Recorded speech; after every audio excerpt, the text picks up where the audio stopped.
Now in this video lecture we will go through the protective action of colloids, protective action of lyophilic colloids, protective action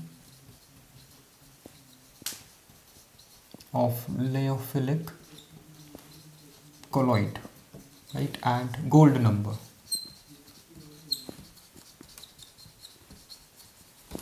Right, and gold number. So protective action, when we try to understand what is protective action of colloids or lyophilic colloids, specifically protective action of lyophilic colloid. Now let's see what it tries to protect, right, and then we'll understand after that what is gold number.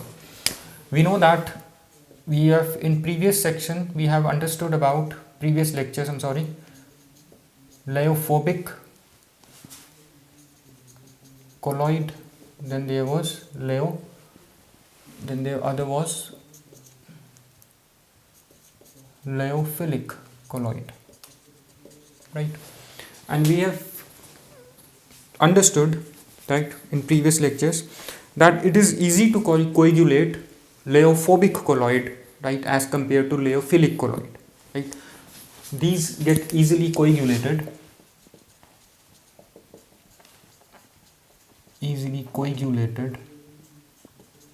right. These don't get easily coagulated, right. And what was the reason for lyophobic colloids getting easily coagulated? Suppose this is a gold, we took example of gold sol, right. Gold sol has a negative charge, right. So what do we mean when we say it gets precipitated? If you add electrolyte, say sodium chloride, to it, the sodium ions from the electrolyte will neutralize the charge, the negative charge on this gold sol particles, right, and once they neutralize the charge, the gold particles or the gold sol particles will come close to one another. Now since they don't have any charge, so they have no repulsive force, they will not bounce back and they will coalesce or combine to form bigger particles and they get coagulated. So we say they get easily coagulated. But let's see what is there in lyophilic colloid that does not let it to easily coagulate, right. If you take the example of gelatin, right, this is your gelatin, it has again negative charge, right. Since it is lyophilic, so this is liquid loving, or let's say if it is hydrophilic, water loving. Water loving means, or liquid loving means, this will easily get mixed up with liquid, right. It has good interaction with liquid, right. So if since it has good interaction with liquid, so it will have a covering or a layer of liquid around it, right. It has a layer of liquid around it. Now when you add the electrolyte sodium chloride, right, to coagulate this lyophilic colloid, this layer of liquid, right, this layer of liquid will not allow this sodium ions to penetrate, right, to neutralize these gelatin colloidal particles, right. So these don't get easily coagulated because of the presence of this layer of liquid layer around it, right. So due to the presence of this liquid layer, due to the presence of liquid layer, sodium ion will not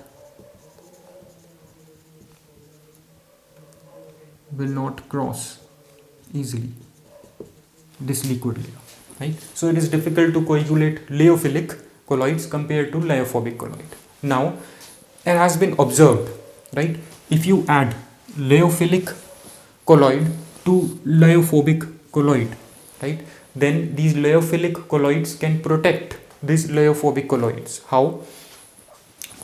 If you add say gelatin to gold, right, in order to protect it, right, this is your gold, right, negative charge, on the surface, right? So when you add gelatin to it, it will form a layer of, like this, it will form a layer of lyophilic colloid, right, of gelatin. This is gelatin.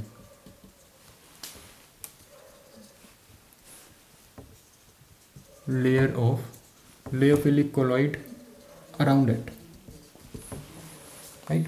Since it has a layer of lyophilic colloid around it, so it will start behaving like a lyophilic colloid instead of lyophilic colloid, right?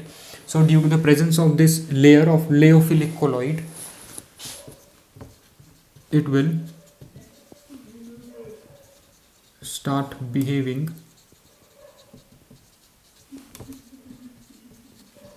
like a lyophilic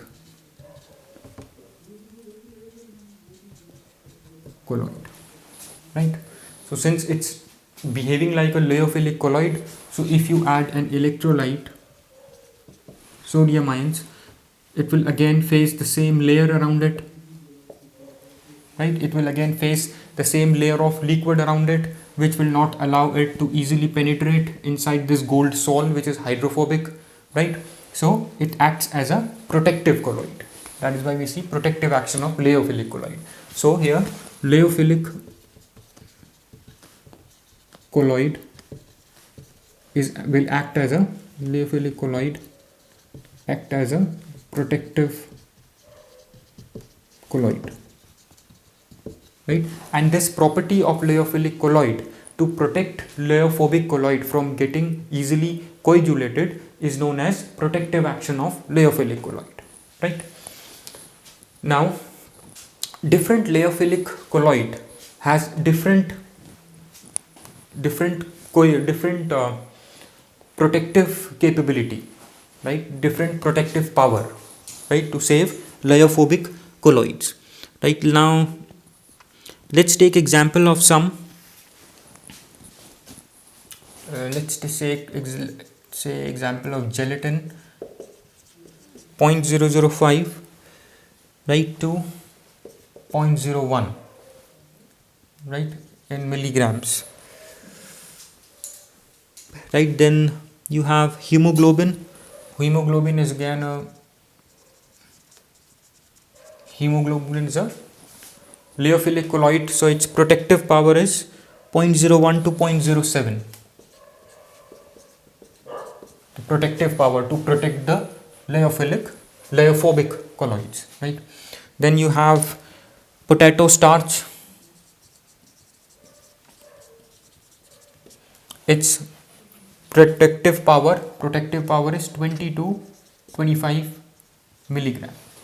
Now let's see what this protective power is exactly, right? Now the ability to protect these lyophobic colloids, right, is measured in terms of what we call as gold number, right? So we say the protective power, or we can say that to compare the protective power, all these lyophilic colloids have different protective power. So to compare the protective action of different lyophilic colloids, there is a scientist known as Zsigmondy, right? Zsigmondy introduced the term gold number to compare the protective power of lyophilic colloids. Zsigmondy introduced the term gold number. This protective power is calculated in terms of gold number, right? Now let's understand what this gold number is. Gold number of a protective colloid is the minimum mass in milligrams, right? It's the gold number is minimum mass in milligrams, right? That must be added to lyophobic colloid, right?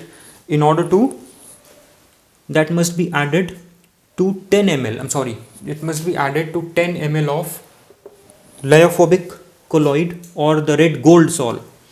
That must be added to 10 ml of gold sol so that no coagulation of gold sol take place when 1 ml of 10% electrolyte sodium chloride is added to it, right? It's a minimum mass in milligrams, right?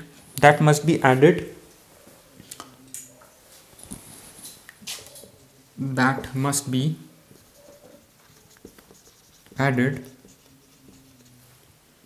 to 10 ml of gold sol, right? The color of gold sol is red, and when it coagulates it changes its color from red to blue, right? So it 10 ml of gold sol, right? The minimum mass in milligram that must be added to 10 ml of gold sol, right? So that no coagulation of gold sol takes place, right? So that no coagulation of gold sol takes place when 1 ml of 10%, because coagulation takes place when we add electrolyte, right? When ml of 10% sodium chloride is added to it, right? So what we will do is, to measure the protective power of these lyophilic colloids, what we do is we take 10 ml of gold sol, right? Then we add these lyophilic colloids, which are protective colloid, to the gold sol, right? And the amount of lyophilic colloid that must be added, right, in milligrams, right, so as to prevent the coagulation of this lyophobic gold sol, right, when 10% of sodium chloride, when 1 ml of 10% sodium chloride is added to it, right? So this means when you add 0.05 to 0.01 milligram of gelatin to this gold sol, right, it will not allow it to coagulate if you add 10% of 1 ml of 10% sodium chloride solution to it, right? This is electrolyte. This is what it means. So here you see we have added 0.05 milligram of gelatin, and it prevented the coagulation of 10 ml of gold sol, right? When you added 1 ml of 10% sodium chloride, this lyophobic gold sol is not precipitated, right, on adding this much gelatin, right? So this is its protective power. But you have taken same 10 ml of gold sol, right, plus if you take potato starch in place of gelatin.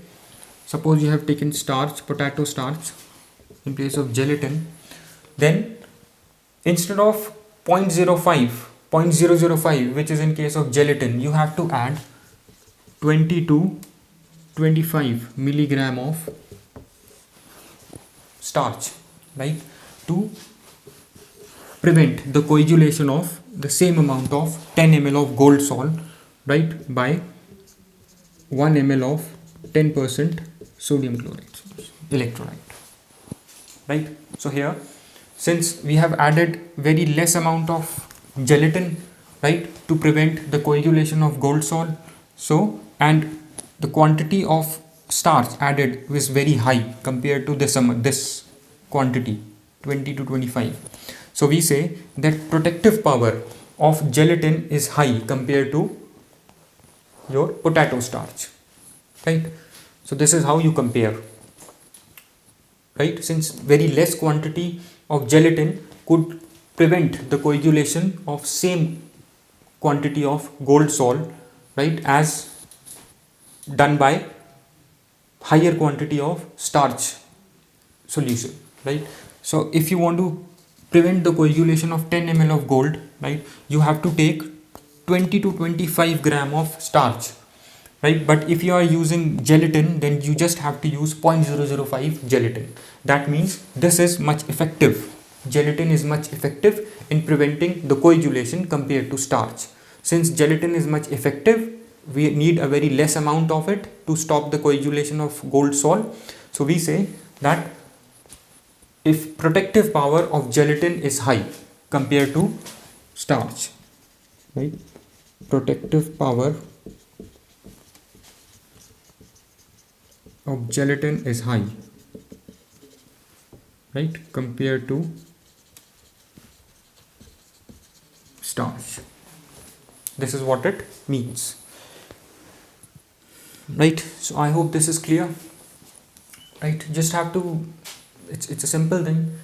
Leophobic sols coagulation is prevented with the help of leophilic sols, right?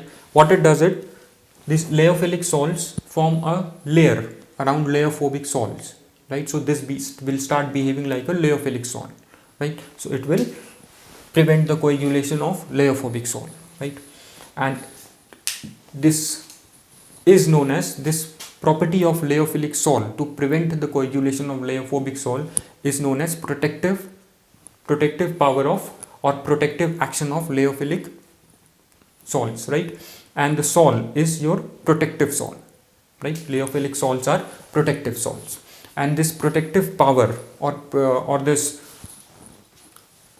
protective power of sols is measured in terms of gold number, right? And gold number is the minimum mass in milligram that must be added, minimum mass of leophilic colloid that must be added to 10 ml of gold sol, right? So that no coagulation of gold sol takes place when 1 ml of 10% electrolyte, that is sodium chloride, is added to it, right?